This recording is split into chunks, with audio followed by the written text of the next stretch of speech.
Hi there, my name is Miss O'Brien and I am a 10th grade English teacher here at MHS.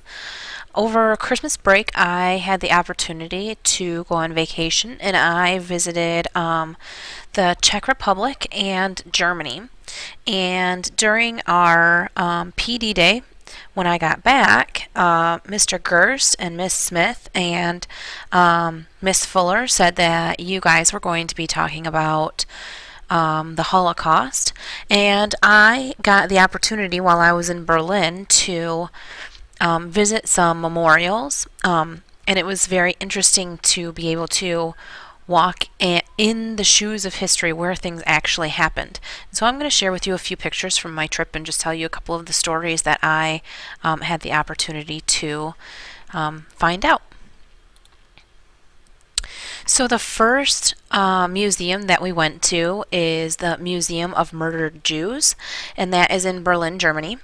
And as you can see, the sign is up here. We were kind of shocked when we went to it because the Memorial to the Murdered Jews of Europe does not sound like a very catchy title. You would think you'd be a little more sympathetic than using the word murdered, but it really is the truth of what happened.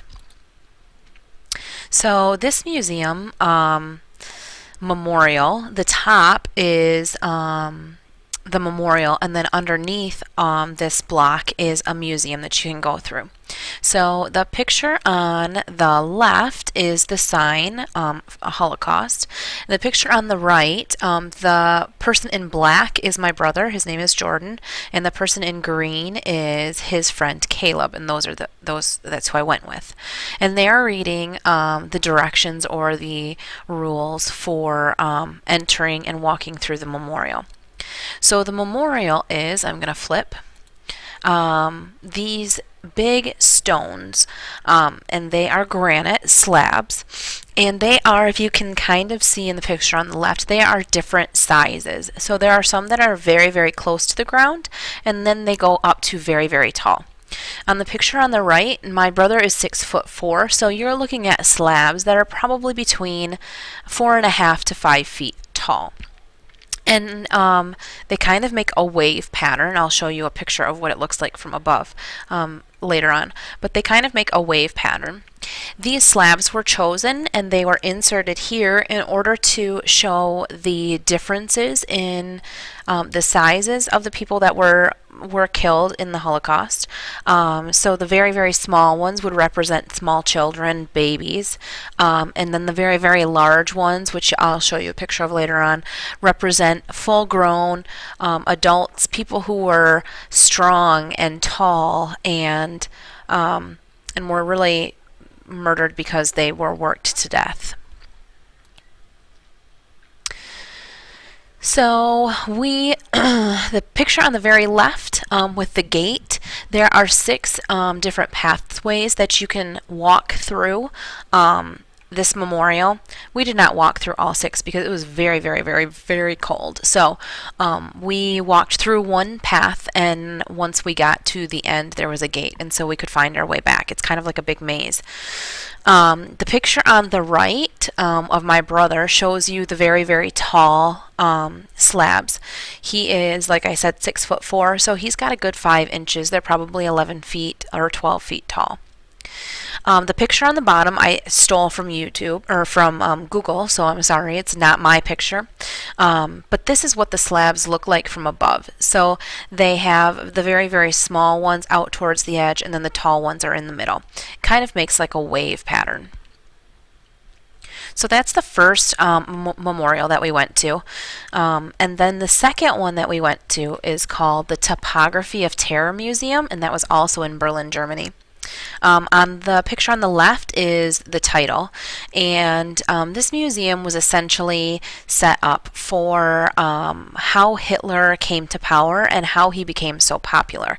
It was a lot of reading, it was a lot of pictures, so I didn't put all of that on here so that way you don't get too bored. So the museum and what I'm going to show you, the writing on the right side says the terrain known today as the Topography of Terror housed the most important institutions of Nazi terror. the National Central Headquarters of the Secret State Police, known as the Gestapo, the Reich SS leadership, the Security Service, which is known as the SD of the SS, and the Reich Security Main Office, RSHA.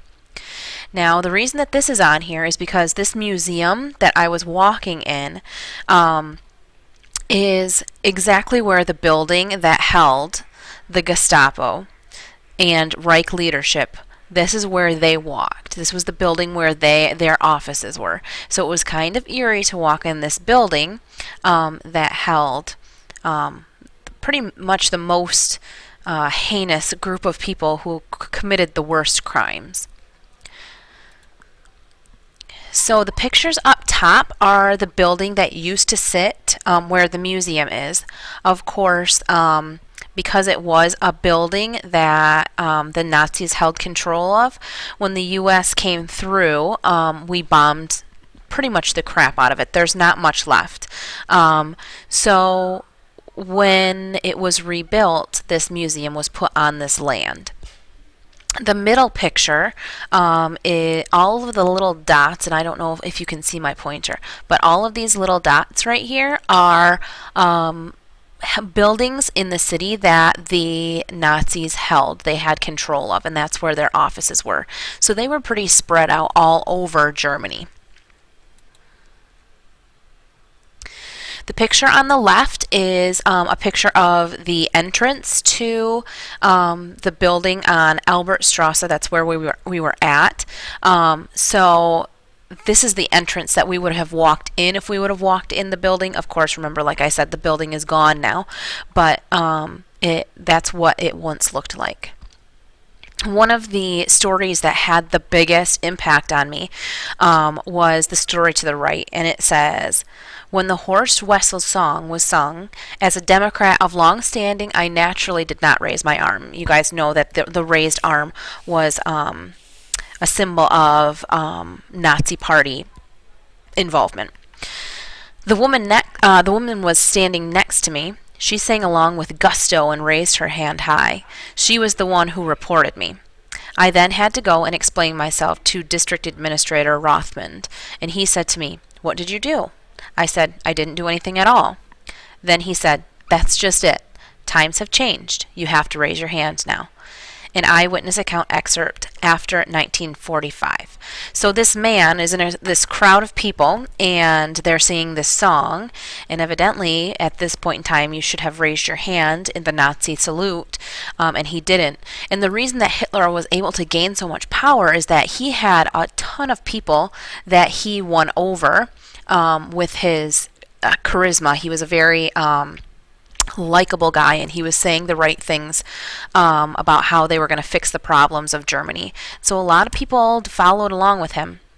And the way that he was able to gain so much power is that those people that believed in him, they were brainwashed so much that they would turn in anybody who disagreed.